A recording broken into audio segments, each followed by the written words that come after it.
বলো বলো।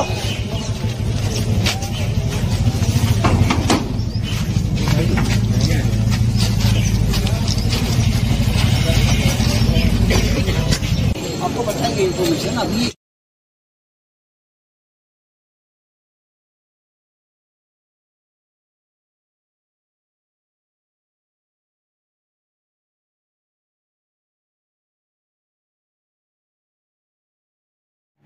প্রিয় দর্শক, ইডি কিভাবে আজকে তৃণমূলের চোর হাওয়াই চটি চাটা নেতাকে ধরছে তা আপনারা ভিডিওর মাধ্যমে অবশ্যই কিন্তু দেখতে পেলেন।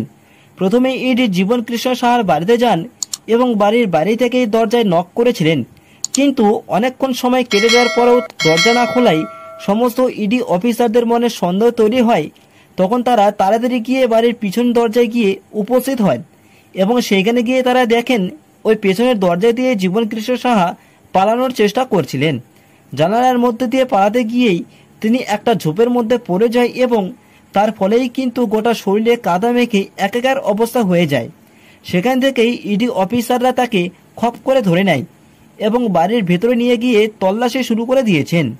ঠিক এইখানে আমার একটা প্রশ্ন আসে যে ঠিক আগের বার যখন ওনার বাড়িতে ইডি এবং সিবিআই হানা দিয়েছিল, জীবন কৃষ্ণ সাহা ঠিক একই রকমভাবেই কাজ করেছিলেন পালানোর। পাঁচিল টপকে পার হওয়ার আগেই সিবিআই তাকে ধরে ফেলেছিলেন। তিনি যখন 1 বছর ধরে জেলে ছিলেন বা জামিন পেয়ে বাড়িতে আসেন, তিনি একবার হলেও তো অবশ্যই ভেবেছিলেন যদি তিনি দৌড়তে পারতেন তাহলে আর সিবিআই ওনাকে ধরতে পারতেন না। তাহলে 1 বছর পর জেল থেকে ফিরে জামিন নিয়ে বাড়িতে আসার পর তিনি অবশ্যই প্র্যাকটিস করেছিলেন যে কিভাবে ইডি এবং সিবিআই এদের হাত থেকে রক্ষা করতে হবে নিজেকে। তাই তো তিনি যখন আজ সকালে বুঝতে পারছেন ওনার বাড়িতে ইডি এসেছে, সঙ্গে সঙ্গেই তিনি ঠিক ওইভাবেই পালানোর চেষ্টা করেছিলেন, কিন্তু প্র্যাকটিস না করার জন্যই কিন্তু আবারও ধরা খেয়ে গেলেন। এইটাই তো তৃণমূলের সমস্ত চটিচাটা চাকরি চোর কলা চোরদের বৈশিষ্ট্য। বসে বসে শুধু সাধারণ জনগণ এবং গরিব মানুষ এবং শিক্ষিত যুবক যুবতীদের হকের টাকায় তারাই মেরে খাচ্ছেন। তার প্রমাণ আজকে জীবন কৃষ্ণ সাহা। পশ্চিমবঙ্গের পুরো রাজ্য সরকারটাই দুর্নীতিগ্রস্ত। মুখ্যমন্ত্রী মমতা বন্দ্যোপাধ্যায় এই দুর্নীতির নেতৃত্বকেই চালিয়ে যাচ্ছেন দিনের পর দিন। এই টাকার বড় অংশ কিন্তু ভাইপোর কাছে অবশ্যই গিয়েছে বলে দাবি করছেন বিরোধী দলের নেতারা। শুভেন্দু অধিকারী তৃণমূলের বিরুদ্ধে লড়াই করছেন চোখে চোখ রেখে বাংলার উন্নয়ন করার জন্য। সেখানে তিনি তার সর্বশক্তি দিয়ে চেষ্টা করছেন। আজ ওনার জন্যই কিন্তু আজকে তৃণমূলের একজন বড় চিটিংবাজ জেলে গেলেন। এইবার এই মহান রত্ন তৃণমূল কংগ্রেসের অনুপ্রেরণায় অনুপ্রাণিত এই ঘাসফুলের সৈনিক মামাটি সরকারের একজন উজ্জ্বল মুখ জীবন কৃষ্ণ সাহা চিটিংবাজকে আপনারা দেখলেন। তিনি যেটা করছেন সেটা কিন্তু মারাত্মক।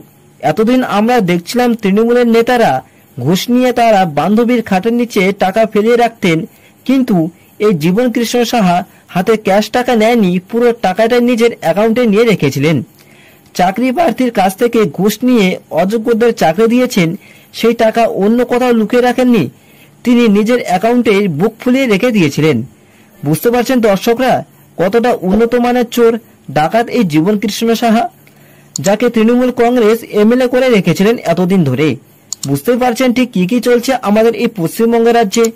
বাংলা আর কতদিন সহ্য করবে?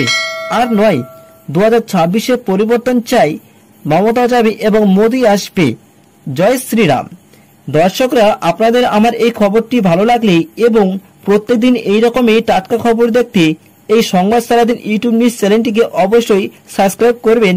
তার সঙ্গে সঙ্গে লাইক এবং কমেন্টে অবশ্যই জয় শ্রীরাম লিখবেন এবং প্রতিটি বিজেপি কর্মীদের কাছে এই ভিডিওটি প্রচুর পরিমাণে শেয়ার করে দিন যাতে প্রত্যেকের কাছেই পৌঁছে যেতে পারে।